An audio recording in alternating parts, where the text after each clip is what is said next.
नमस्कार, स्वागत है आप सभी का ज्ञानपीडिया पर। मैं हूं नेहा जायसवाल।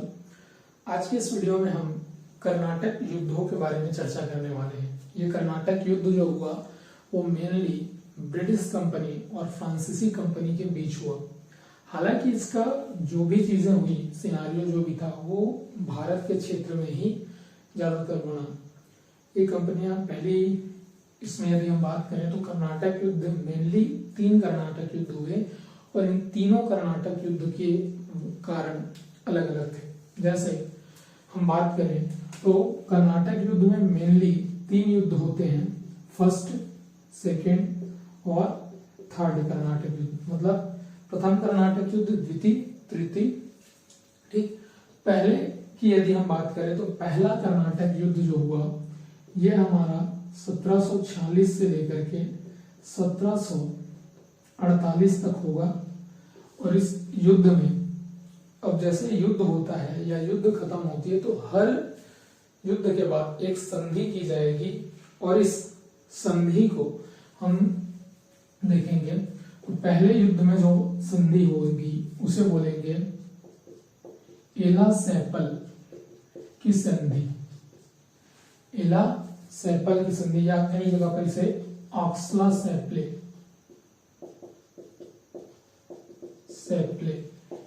की संधि भी देते हैं, या आला सैपले की संधि भी कहा जाता है इसको। और दूसरा जो कर्नाटक युद्ध होगा वो इसके ठीक 1 साल बाद, मतलब 1749 से लेकर के 1754 तक होगा। और इसमें जो संधि होगी वो होगी पौंडीचेरी की संधि। पौंडीचेरी की संधि। और इसके बाद तीसरा जो कर्नाटक युद्ध होगा, इसमें तीसरे कर्नाटक युद्ध में होगा 1758 से लेकर के 1763 के बीच।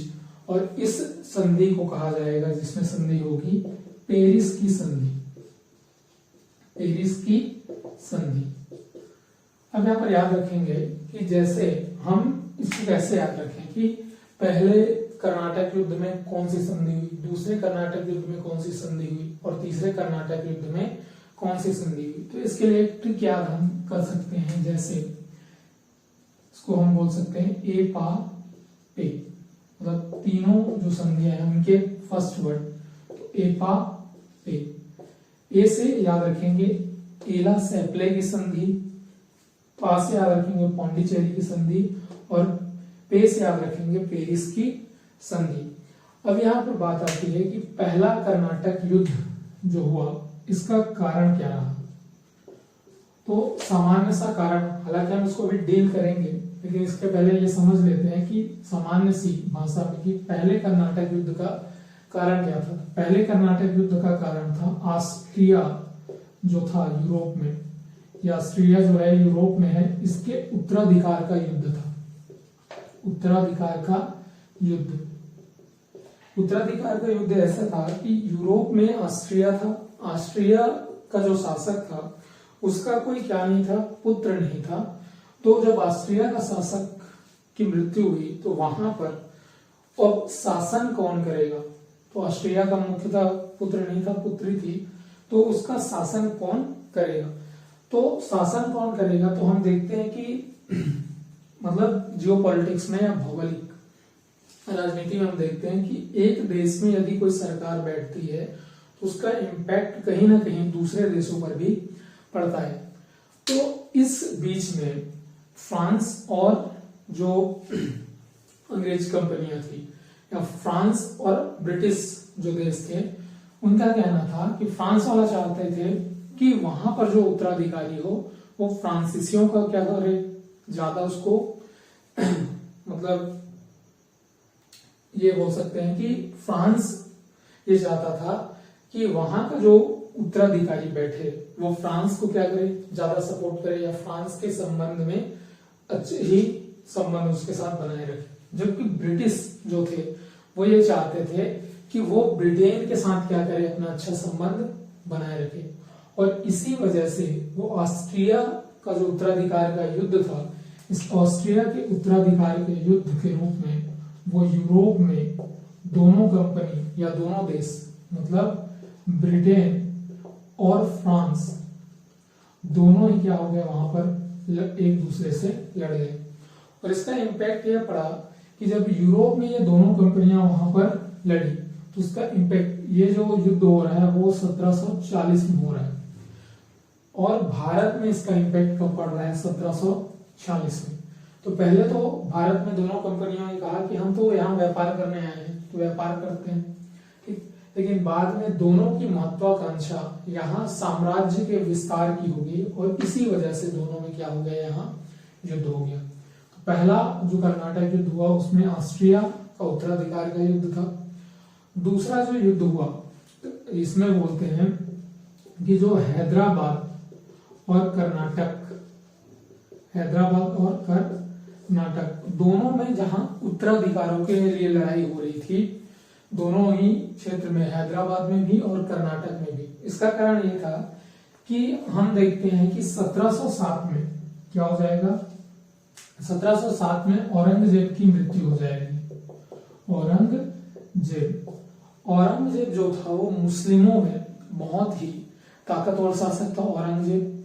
और जब मुस्लिम सत्ता वहां पर क्या हुई, औरंगजेब की जब मृत्यु हो गई तो उसके बाद जो शासक है वो उत्तराधिकारी उतने शक्तिशाली नहीं थे। तो जब तक औरंगजेब था तब तक तो फ्रांसीसी कंपनी, अंग्रेजी कंपनी सब क्या थे, सिर्फ व्यापारी। लेकिन जैसे ही शासक वर्ग कमजोर हुआ तो इनकी महत्वाकांक्षा अब बढ़ने लगी। अब ये व्यापार के साथ साथ कुछ साम्राज्य विस्तार की भी सोच रखने लगे, और इस वजह से जब वो हैदराबाद रखने लगे, और रखने की वजह से अब जब 1707 में, ये तो होगी कंपनी क्या सोच रही थी, अब 1707 में क्या हुआ, जब इनकी मृत्यु हो गई तो जो हैदराबाद, कर्नाटक, ये वाले क्षेत्र हैं जो छोटे छोटे टुकड़े सूबे के रूप में थे, उनके सूबेदार या जो प्रमुख थे वहां के हेड, उन्होंने स्वयं को क्या कर दिया, स्वतंत्र घोषित कर दिया, और राजा की तरह यहाँ पर क्या करने लगे, वो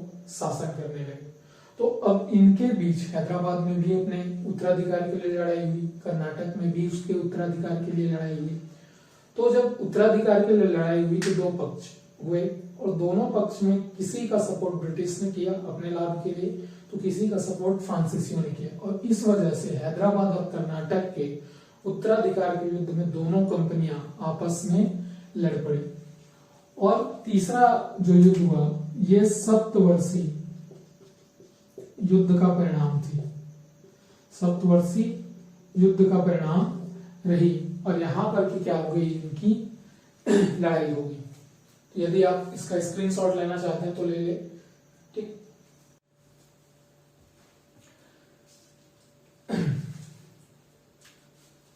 अब इसके बाद हम डिटेल में पहले कर्नाटक युद्ध को पढ़ने या समझने की कोशिश करते हैं। तो सबसे पहले कर्नाटक युद्ध में हम पढ़ रहे हैं कौन सा, प्रथम कर्नाटक युद्ध। प्रथम कर्नाटक युद्ध कब से कब तक होगा, ये 1746 से लेकर के 1748 तक होगा ये युद्ध। तो सबसे पहले ये समझ लीजिए कि इस समय सिनारियो ऐसा था कि यूरोप में जो था, यूरोप में ऑस्ट्रिया के उत्तराधिकार का युद्ध चल रहा है। ऑस्ट्रिया के उत्तराधिकार का युद्ध चल रहा है, कहां पे, यूरोप में। और उस समय ऑस्ट्रिया ये 1740 में, और भारत में कर्नाटक जो था उसके नवाब थे यहाँ पे अनवरुद्दीन, ठीक। और अनवरुद्दीन के अलावा यहाँ पर समझेंगे कि मद्रास जो है कर्नाटक के क्षेत्र के अंतर्गत ही क्या है, मद्रास और पौंडीचेरी समझ लीजिए। मद्रास जो है वो किसके पास है, अंग्रेजों के पास है, और पौंडीचेरी जो है ये फ्रांसीसियों के पास है। फ्रांसीसी यहाँ पर पौंडीचेरी पर काबिज है, और मद्रास पर जो है अंग्रेज काबिज है। और अंग्रेज में जो अधिकारी है यहाँ पर वो है निकोलस मार्स, और पौंडीचेरी में फ्रांसीसी अधिकारी है उसका नाम है डुप्ले, ठीक। अब यहाँ पर समझिएगा कि फ्रांसीसी कंपनी जो थी वो 1720 के दशक में इसकी स्थिति या वित्तीय स्थिति क्या थी, कमजोर हो गई थी। वित्तीय स्थिति क्या हो गई थी इसकी, कमजोर हो गई थी, तो इन्होंने अपने वित्तीय स्थिति को सक्षम करने के लिए 1721 में मॉरिशस में क्या कर लिया था, कब्जा कर लिया था। इसके बाद हम देखते हैं कि यह माहे में 1725 में और 1739 में यहाँ कराईकल पर भी ये अधिकार करते हैं। तो फ्रांसीसी कंपनी की अब जो वित्तीय स्थिति है वो क्या हो जाती है, सक्षम। और इसके बाद मॉरिशस में एक अधिकारी जो फ्रांसीसी का था उसे हम कहते हैं ला बुरडोने, नाम था उसका ला बुरडोने। और ये यहाँ मॉरिशस में फ्रांसीसी अधिकारी है। क्या है, फ्रांसीसी अधिकारी है या फ्रांसीसी प्रशासक के तौर पर यहाँ क्या काम कर रहे हैं, काम कर रहे हैं। ठीक, ये है पूरा सिनारियो। 1740 में जब यहाँ उत्तराधिकार का युद्ध हुआ और यहाँ पर अंग्रेजी कंपनी और फ्रांस जो है, अंग्रेज और फ्रांस जो है यहाँ पर लड़ पड़े। अब इसका इम्पैक्ट ये हुआ कि यहाँ पर जो कर्नाटक के नवाब थे अनवरुद्दीन, तो यहाँ पर डुप्ले जो था, इसका कहना था कि हम क्या करेंगे, शांति प्रिय ढंग से यहाँ पर क्या करेंगे, अपना व्यापार करेंगे, क्योंकि हम एक व्यापारिक कंपनी है और हमारा उद्देश्य व्यापार करना है।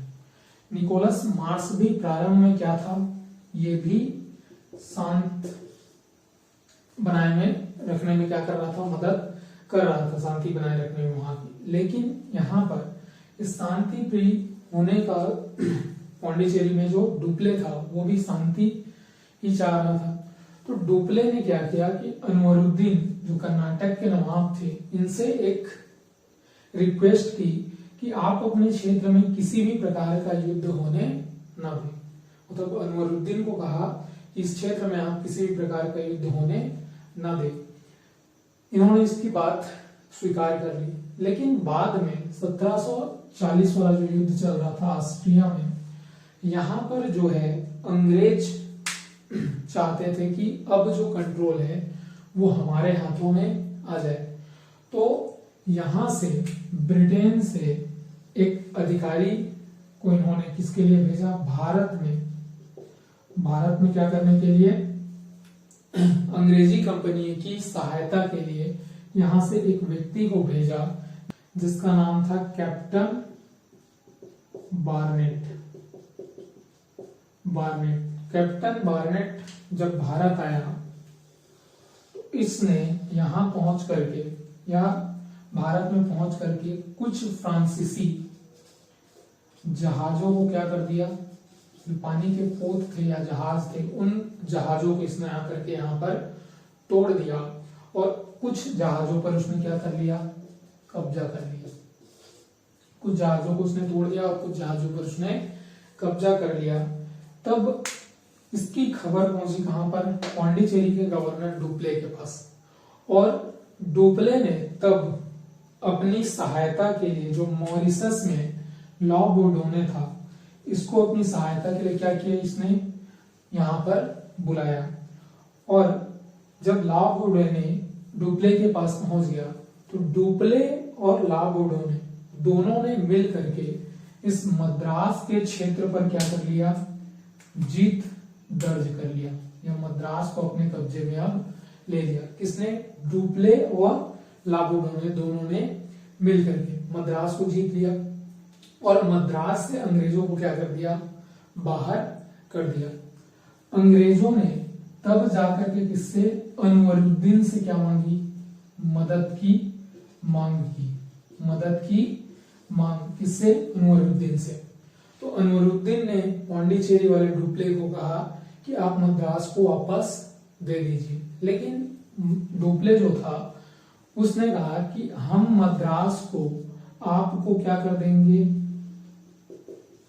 जीत करके दे देंगे। मतलब जीत लिया है अभी, तो जीत करके हम आपको दे देंगे, ऐसा उन्होंने उनसे वादा किया। और इस वजह से अनवरुद्दीन भी क्या हो गया, मान गया। अब हुआ ये कि ला बुरडोने जो था, ये समझ लीजिए कि एक लालची व्यक्ति था। तो इसने क्या किया कि डुप्ले जो कि शांति प्रिय था और ला बुरडोने जो था वो लालची प्रवृत्ति का था। तो ला बुरडोने ने क्या किया कि अंग्रेजों से इसने क्या कर लिया, अंग्रेज से क्या कर ली, इसने संधि कर ली, और संधि के फलस्वरूप या इसने डुप्ले से क्या की, गद्दारी की, और अंग्रेजों को क्या कर दिया, मद्रास जो है कुछ पैसे लेकर के 4 लाख पाउंड वैसे लिखा हुआ मिलता है, इतना लेकर के उसने मद्रास जो है वो किसको वापस कर दी, अंग्रेजों को वापस कर दी। ठीक, और जब अंग्रेजों को वापस कर दी उसके बाद फिर से डुप्ले ने क्या किया, अब डुप्ले की महत्वाकांक्षा बढ़ गई और इसकी नीति अब शांति प्रिय न होकर के अब इसका नीति हो गई साम्राज्य को अपने नाम करने की। और इसी वजह से डुप्ले जो है क्या करता है कि मद्रास पर पुनः इसने क्या कर लिया, आक्रमण कर दिया, पुनः इसने क्या कर दिया, आक्रमण कर दिया और मद्रास को अपने हत्थे पर ले लिया या अपने हाथों में ले लिया।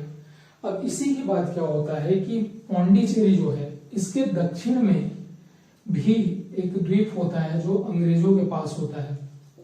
अंग्रेजों के पास एक बस्ती थी पौंडीचेरी के जस्ट नीचे में, इस पर भी क्या कर लेता है, जो डुप्ले था वो इस पर भी अधिकार कर लेता है। किस पर, पौंडीचेरी के जस्ट दक्षिण में जो क्षेत्र था अंग्रेजों का उस पर भी ये अधिकार कर लेता है। और जब ये अधिकार करता है डुप्ले, तो डुप्ले ने मद्रास पर भी अधिकार कर लिया, यहाँ पर भी अधिकार कर लिया। तो अब जो अंग्रेजी या अंग्रेज जो आते हैं वो क्या करते हैं कि वो भी इस पौंडीचेरी को हड़पने के उद्देश्य से इसके आसपास क्या डालते हैं, घेरा डालते हैं। ठीक, अब जब घेरा डालते हैं तो पौंडीचेरी जो था, ठीक है, इस पर घेरा डाल गया लेकिन इसका कुछ होता नहीं है। अब डुप्ले जो था इन्होंने कहा था कि हम मद्रास को जीतने के बाद नवाब को कहा था कि हम उसको आपको वापस कर देंगे। ठीक, तो मद्रास, अब डुप्ले की महत्वाकांक्षा बढ़ गई है और इसको साम्राज्य का अपना विस्तार करना है, तो वो अपने जो वादा किया था उससे मुकर जाता है और अनवरुद्दीन को मद्रास देने से मना कर देता है। ठीक, तो अनवरुद्दीन जो होता है वो डुप्ले पर या डुप्ले को हराने के लिए अपनी एक सेना महफूज खां के नेतृत्व में भेजता है। किसको हराने के लिए, डुप्ले को हराने के लिए। ठीक, और डुप्ले जो था वो अपनी एक सेना भेजता है पैराडाइज के नेतृत्व में, पैराडाइज के नेतृत्व में, कैप्टन पैराडाइज। ठीक, और दोनों के बीच एक युद्ध होता है जिसको कहा जाता है सेंट टॉमे का युद्ध। सेंट टॉमे का युद्ध, ये जो सेंट टॉमे का युद्ध है ये सेंट टॉमे नामक स्थान पर हुआ और ये जो सेंट टॉमे है ये अड्यार नदी के किनारे स्थित है। तो इस सेंट टॉमे नामक स्थान पर किसका युद्ध होता है, तो कर्नाटक के नवाब का सेनापति जो था महफूज खां और डुप्ले का सेनापति जो होता है वो पैराडाइज, इसके बीच होता है। कहने का मतलब है कर्नाटक के नवाब और फ्रांसीसियों के मध्य क्या होता है, ये युद्ध होता है जिसे सेंट टॉमे के युद्ध के नाम से जाना जाता है। किस नदी के किनारे होता है, तो अड्यार नदी के किनारे होता है। और इसमें जो है फ्रांसीसी शक्ति या पैराडाइज जो है वो जीत जाता है। और ये पहला ऐसा युद्ध होगा जिसमें कंपनी जो है अपने शक्ति के बल पर क्या कर रही है, किसी नवाब को पराजित कर रही है। महत्वाकांक्षा बढ़ जाती है। ठीक है, और डुप्ले की महत्वाकांक्षा बढ़ने की मतलब जीत बढ़ जाती है और इस वजह से यह शांति प्रिय से अब किस में चला जाता है, अपने साम्राज्य विस्तार मतलब और अधिक क्षेत्र जीतने पर जोर देने लगता है। अब यहाँ पर समझिएगा कि यहाँ पर जो अंग्रेजों की बस्ती थी इसका नाम था सेंट डेविड फोर्ट, ऐसा कुछ, सेंट डेविड फोर्ट नाम की एक बस्ती थी, समझ लीजिए। और इस सेंट डेविड फोर्ट पर क्या था, अंग्रेजों की बस्ती पर फ्रांसीसियों ने कब्जा कर रखा है। अब इसी बीच जो ब्रिटेन से एक सेना आती है और वो सेना अंग्रेजों की सहायता के लिए पहुंच जाती है। तो अंग्रेज जो है वो सेंट डेविड फोर्ट पर क्या कर लेंगे, अब यहाँ पर कब्जा जमा लेंगे। और चूंकि फ्रांसीसियों ने मद्रास को अपने कब्जे में ले लिया है, तो ये अंग्रेज जो है इस सेना के साथ मिलकर के पौंडीचेरी पर क्या करते हैं, घेरा डालते हैं। लेकिन वो पौंडीचेरी को जीतने में असफल होते हैं और इस वजह से इनको फिर से कहाँ आना पड़ता है, अपनी बस्ती सेंट डेविड फोर्ट में आ जानी पड़ती है। ठीक, अब जब इस फोर्ट में वो वापस आ जाते हैं, अब इस समय एक और सिनारियो होता है, कहां पर, अमेरिका में। अमेरिका में एक स्थान होता है लुइसबर्ग। अब इस लुइसबर्ग में अमेरिका में जो है अंग्रेज इस पर क्या कर देंगे, अपना जो है शासन स्थापित कर लेंगे। कहां पर, लुइसबर्ग में अंग्रेज। ठीक, और ये क्षेत्र जो था ये था मेनली किसका, फ्रांसीसियों का। ठीक, तो अमेरिका में क्या हो रहा है कि अंग्रेज फ्रांसीसी के क्षेत्र पर अधिकार कर ले रहे हैं। भारत में क्या हो रहा है, मद्रास जो कि अंग्रेजों का था वहां पर फ्रांसीसी अधिकार कर लेते हैं। तो दोनों के बीच में अंततः एक संधि बनती है और इसी संधि को कहा जाता है एला सैप्ले की संधि। ये हुई 1748 में। इसको याद रखने की सिंपल से ट्रिक, छत्तीसगढ़ी में आप कहते हैं एला सौंप दे। तो सौंप दे का मतलब वही है कि जो चीज जिसकी है उसको वापस कर देना। तो वही बोल रहे हैं कि फ्रांसीसियों की जो चीज है लुइसबर्ग, उसको अमेरिका में फ्रांसीसियों को वापस कर दिया गया और मद्रास जो कि अंग्रेजों का था उसको अंग्रेजों को वापस कर दिया गया। तो इस तरीके से एला सैप्ले की संधि से जो ब्रिटिश क्षेत्र थे वो ब्रिटिशों को मिल गए, जो फ्रांसीसी क्षेत्र थे वो फ्रांसीसियों को दे दिए गए। और इसी वजह से अब ये कंपनी जो है वो फ्रांसीसी कंपनी और जो अंग्रेज कंपनी थी, इन दोनों के बीच जो है वो क्या हो गई, बराबरी पर यह युद्ध खत्म हुआ। तो कर्नाटक युद्ध में ना किसी ने कुछ खोया और ना किसी ने कुछ पाया, प्रथम वाले कर्नाटक युद्ध में। ठीक, और ये संधि जो हुई उसको कहते हैं एला सैप्ले की संधि। यदि आप इसका स्क्रीनशॉट लेना चाहते हैं तो ले लीजिएगा।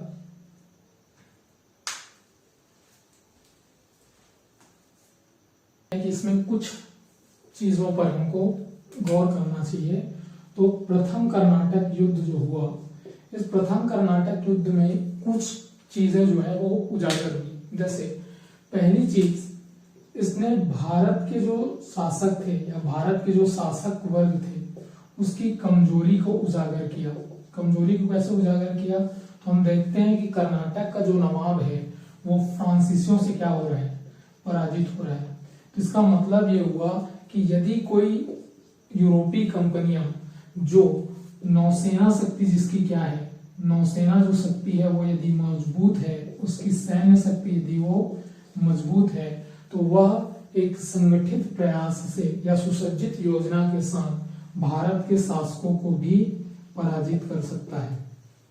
ठीक, ये उजागर हुई। दूसरी चीज ये होगी कि इसने अब जो कंपनियां थी फ्रांसीसी कंपनी, इनकी महत्वाकांक्षा को और बढ़ा दिया, महत्वाकांक्षा को और बढ़ा दिया और यह निर्देश दिया, मतलब महत्वाकांक्षा इसलिए बढ़ गई कि उन्होंने अब फ्रांसीसी जो है वो भारत के शासक करा रहे हैं, तो इससे अंग्रेज के मन में भी लालसा उत्पन्न हुई कि हम भी अब किसी शासक को हरा करके उसका क्षेत्र जो है अपने अधिकार में ले सकते हैं। तो ये सारा सिनारियो जो कर्नाटक के प्रथम युद्ध में हुआ, आशा करते हैं कि आपको समझ में आई होंगी। और यदि समझ आई है तो नीचे कमेंट में जरूर बताइए। और इसके बाद के वीडियो में हम द्वितीय कर्नाटक युद्ध और तृतीय कर्नाटक युद्ध पर एक साथ चर्चा कर लेंगे, क्योंकि वीडियो बहुत ज्यादा लंबी हो जाएगी। तो मिलते हैं नेक्स्ट वीडियो में, तब तक के लिए धन्यवाद।